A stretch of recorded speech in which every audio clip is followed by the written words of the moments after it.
Dip sa, ano? Yung ginawa ko chili dip sa, ano? Ah, gano'n? Oo, sa chips.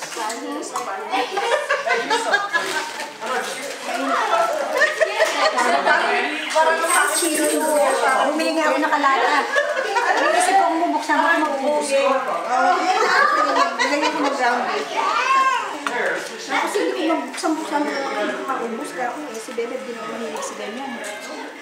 Kami mahilig, kami na Ruel. Ate Lloyd, yan ang mga kinakain namin lagi. Alin? Yung chili. Hindi pa sa Windows siya, Windows eh. Ako nga, nagawa nga rin ng chili sa bahay eh. Ay, sa bahay. Sa amin doon sa Pilipinas. Ako lang kumain. Ayaw nila